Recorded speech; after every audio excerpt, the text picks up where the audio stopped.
बिस्मिल्लाहिर्रहमानिर्रहीम, अस्सलाम वालेकुम। जियो न्यूज़ के इस्लामाबाद स्टूडियो से आप देख रहे हैं कैपिटल टॉक और मैं हूं मुनीफ फारूक। आपने देख लिया शायद खान भाई साहब क्या कह रहे हैं। नैब ऑर्डिनेंस के अंदर तीसरी तरमीम यानी 25 दिनों के अंदर ये तीसरी तरमीम आ गई और हुकूमत ले आई। इसका जिक्र कुछ हमने किया था गुज़िश्ता रोज, लेकिन जरा तफसील से आज बात हो जाए कि क्या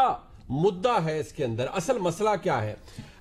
इस तीसरी तरमीम के अंदर यह कहा जा रहा है कि कुछ एक्सप्लेनेशन दी गई है, वजाहत दी गई है, मजीद क्लैरिटी दी गई है उस सेकेंड अमेंडमेंट को जो कि नैब के कानून के अंदर लाई गई थी। याद रहे कि इस तीसरी अमेंडमेंट के अंदर जो सबसे बड़ी तब्दीली यह है कि जो चेयरमैन नैब है उनकी बरतरफी का इख्तियार अब सदर पाकिस्तान को होगा। अब कहने वाले तो ये कहते हैं कि पाकिस्तान के कानून और खासतौर पर आइन के मुताबिक जो सदर पाकिस्तान का ओहदा है वो पार्टिजन नहीं होता, बड़ा इंडिपेंडेंट किस्म का ओहदा है और सदर पाकिस्तान के पास अगर ये इख्तियार उन्हें दिया गया है एक कानून के जरिए तो वो इसे बड़ा इम्पार्शली इस्तेमाल कर सकते हैं। लेकिन ये भी हमारे मुल्क का ही खासा है कि यहाँ पर जो प्रेसिडेंट्स होते हैं, जो सदर मुख्तलिफ सदूर होते हैं मुख्तलिफ अदवार के अंदर, वो किसी ना किसी जमात को रिप्रेजेंट कर रहे होते हैं। पाकिस्तान मुस्लिम लीग नून के दौर में अगर ममनून हुसैन साहब थे तो वो भी एक पार्टी को रिप्रेजेंट करते थे, बेशक वो एक मनसब ऐसा था। आज जनाब डॉक्टर आरिफ अलवी साहब सदर पाकिस्तान हैं तो वो भी पाकिस्तान तहरीक इंसाफ का हिस्सा हैं, इस बात से कोई डिनाई नहीं कर सकता। हुकूमत ने ये तरमीम क्यों की है और हुकूमत क्यों चाहती है कि जहां पर उन्हें अपॉइंट करने का इख्तियार भी सेकंड अमेंडमेंट के तहत अब प्रेसिडेंट ऑफ पाकिस्तान के पास है, तो सुप्रीम जुडिशल काउंसिल से इख्तियार क्यों लिया गया। साथ ही साथ हुकूमत ने इस बात को भी इंश्योर किया है कि जो मनी लॉन्ड्रिंग के मामलात चल रहे थे खासतौर पर शहबाज शरीफ साहब और मुख्तलिफ लोगों के हवाले से, वो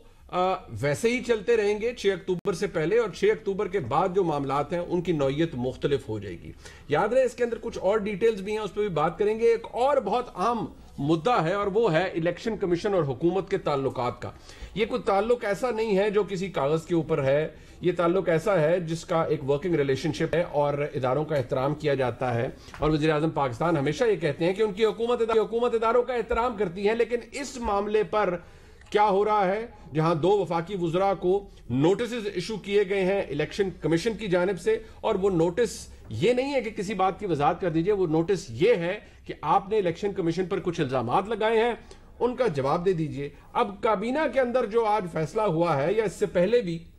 वज़ीर आज़म पाकिस्तान की जानिब से या हुकूमत की जानिब से जो मौक़िफ़ रखा गया है वो काफ़ी अग्रेसिव रहा है। अब काबीना ने अगर ये फैसला किया या वज़ीर आज़म ने ये फैसला किया कि जब भी फवाद चौधरी साहब या आज़म सवाती साहब तशरीफ ले जाएं इलेक्शन कमीशन के सामने उन नोटिस की मद में, तो उनके साथ काबीना के बाकी मेंबर्स भी जाएं। आप इसे सियासी लड़ाई बनाना चाह रहे हैं। प्रोग्राम में इस पर भी बात करेंगे और कलदम तहरीक के साथ जो मुआहदा हुआ है उस पर भी बात करने से मना किया है वज़ीर आज़म पाकिस्तान ने अपने वुज़रा को। लेकिन जहां ये हो रहा है वहां कुछ ऐसी बातें पाकिस्तान तहरीक इंसाफ की ओहदेदार कर रहे हैं जिनसे सवाल उठता है कि पाकिस्तान की सियासत, मौजूदा हुकूमत की सियासत आने वाले वक्त में कैसी होगी। अपने मेहमानों का तारुफ करवाते हैं। फारूक हबीब साहब हमारे साथ मौजूद हैं, स्टेट मिनिस्टर इंफॉर्मेशन के, बहुत शुक्रिया आपका फारूक साहब। सेनेटर मुस्तफा नवाज खोखर साहब हमारे साथ मौजूद हैं इस्लामाबाद स्टूडियो में, बहुत शुक्रिया आपका। मोहसिन शाहनवाज राना साहब MNA हैं, पाकिस्तान मुस्लिम लीग नून से बैरिस्टर हैं, हमारे साथ इस वक्त मौजूद हैं लाहौर से। उनका वीडियो लिंक भी हमें कुछ देर में मिल जाएगा। राजा साहब से भी हम बात करेंगे। लेकिन फारूक साहब सबसे पहले फर्स्ट एंड फॉरमोस्ट, ये जो नैब ऑर्डिनेंस के अंदर चलें सेकंड अमेंडमेंट लाया, आपने बड़ी अच्छी तरमीम की, उनकी तारीफ भी की कि ठीक है कुछ तरमीम बहुत अच्छी हुई हैं, क्लैरिटी आई है, वजाहत आई है। अब आपने एक तीसरी अमेंडमेंट कर दी 25 दिनों के अंदर। चेयरमैन नैब की अपॉइंटमेंट की बात तो चले समझ आती है, आपने कहा जी कि हमने वो एक जो कंफ्यूजन हो जाती थी, डेड लॉक हो जाता था, उसे हमने खत्म किया है और अपॉइंटमेंट का इख्तियार हमने प्रेसिडेंट को दिया कि वो लीडर ऑफ द ऑपोजिशन और लीडर ऑफ द हाउस से मुशावरत के तहत करेंगे। उनकी बरतरफी का इख्तियार भी जब आप एक पार्टिजन, एक पार्टी पॉलिटिकल सदर को देते हैं जो कि इस मुल्क में मौजूद हैं जनाब आरिफ अलवी साहब की शक्ल में, तो आप नैब के इदारे से क्या एक्सपेक्ट करते हैं या उस चेयरमैन नैब से क्या एक्सपेक्ट करते हैं, वो कितने इंडिपेंडेंट होंगे? देखिए, पहली बुनियादी चीज़ तो ये है कि थोड़ा आप अपना कंसेप्ट को क्लियर कर दें। अच्छा, मैं करूं कि आप कहते हैं जी जो सदर होते हैं मुल्क के वो पार्टीजन होते हैं बुनियादी तौर के ऊपर, चलें आपके नज़दीक होते होंगे, पीटीआई का ऐसा नहीं है जी या तो कहते नहीं है ना। अभी मौजूदा तौर के ऊपर जो मुल्क के वो सदर हैं और मैं समझता हूँ कि हेड ऑफ द स्टेट हैं, बिल्कुल हैं, और उनकी एक आईनी हैसियत है, बिल्कुल है, और वो ड्यू प्रोसेस से आए हैं। بالکل ٹھیک، وہ میں نے تو اس پہ کوئی اعتراض نہیں کیا۔ وہ کسی پرائم منسٹر کے نوٹیفیکیشن سے اپوائنٹ نہیں ہوئے، کابینہ کے نوٹیفیکیشن سے اپوائنٹ نہیں ہوئے، ٹھیک ہے، وہ تھرو پراپر ایک پروسیس ہے، آپ پارلیمان سے جو ہے وہ انتخاب ہوتا ہے، پوری پارلیمان اس کے اندر ووٹنگ کرتی ہے، چاہے وہ حکومتی بینچز ہوں چاہے وہ اپوزیشن کے بینچز ہوں، وہ ایک پروسیس سے آئے ہیں، اب وہ ہیڈ آف دا اسٹیٹ ہیں، ان کی وجہ پہچان کیا ہے، ان کی نسبت کیا ہے؟ سن تو لینا، لہذا مجھے اس بات سے شدید اختلاف ہے کہ آپ ہمارے ہیڈ آف دا اسٹیٹ کو آپ ہمارے ہیڈ آف دا اسٹیٹ کو بیٹھ کے جو ہے وہ پارٹیزن کہیں۔ آپ کا اعتراض سر آنکھوں پر، لیکن میں تو فیکٹ بیان کر رہا ہوں کہ عارف الوی صاحب پاکستان تحریک انصاف کے ممبر ہیں، دیکھیں سن لیں، وہ ایم این اے رہے پاکستان تحریک انصاف کے، رہے اب بھی پارٹی کے ساتھ منسلک ہیں نہیں ہیں؟ نہیں دیکھیں، رہنا یا نامینی ہونا اس کے بعد اب ان کا جو نیچر آف بزنس ہے وہ چینج ہو چکا ہے، آپ اس کو ذرا سمجھ لیں، ایک آئینی کردار ہے، سن لیں نا منیف صاحب، بات یہ ہے آپ تو ایک ضد لے کے بیٹھ گئے نا، میں ضد نہیں لگا، میں نے تو آئینی کردار کے بارے میں بات کر رہا ہوں۔ ممنون حسین صاحب اللہ تعالیٰ غریق رحمت کرے، جب وہ تھے وہ بھی پارٹی پولیٹیکل شخصیت تھے، مسلم لیگ نون سے ان کا تعلق تھا، nobody can deny that۔ سر سن لینا، دیکھیں بات یہ ہے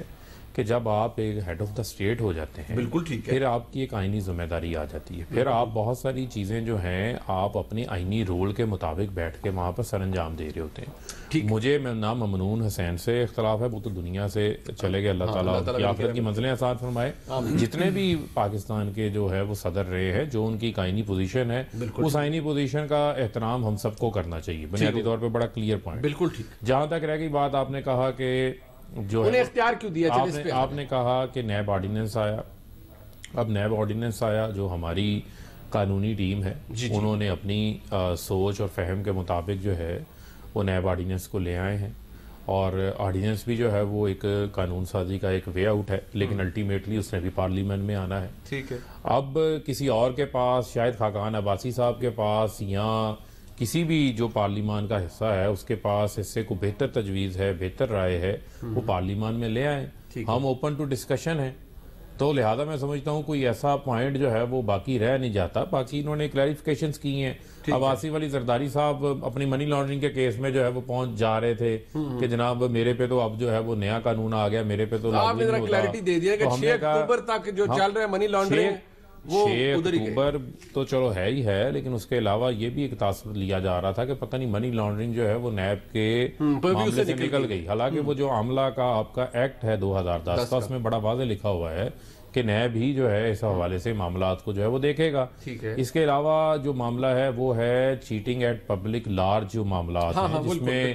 اب بڑے پیمانے پہ جو فراڈ ہوتے تھے، ہاؤسنگ سوسائٹیز اور وہ تمام چیزیں جو ہے وہ کلیریفائی ہو گئیں، بیل میٹر کا جو اماؤنٹ ہے وہ عدالت ڈیسائیڈ کرے گی، جو آپ کی ویڈیو ایویڈنس ہے اس حوالے سے کنفیوژنس تھی۔ بھائی جان وہ ہو گیا، مجھے یہ بتائیں صدر مملکت کو یہ اختیار کیوں دیا گیا ہے سپریم جوڈیشل کاؤنسل سے لے کر کہ وہ برطرفی کر سکتے ہیں دیکھیں چیئرمین نیب؟ دیکھیں جو تو میرے علم میں ہے، میں کوئی قانون دان تو ہوں نہیں، نہ میں اس وقت جب یہ بنا رہے، انٹینٹ تو پتہ لگ جاتی ہے نا، آپ ماشاءاللہ حکومت کا حصہ، میں بتا رہا ہوں آپ کو، نہ میں اس وقت موجود تھا وہاں پر، لیکن بنیادی طور کے اوپر اس میں جو پروسیس ہے،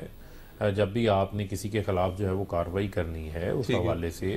جو سپریم جوڈیشل کونسل کے اندر ایک پروسیس کو جو ہے وہ فالو کیا جاتا ہے، اسی پروسیس کو جو ہے وہ اس موقع کے اوپر بھی رکھا گیا ہے، اور لیٹر آن ہو سکتا ہے اس سٹیج کے اوپر، اس معاملے کے اوپر جب یہ معاملہ پارلیمان میں آئے، اس کے اوپر فردر ڈیبیٹ ہو اور اس کے اوپر مزید چیزیں جو ہے وہ واضح ہو جائیں گی۔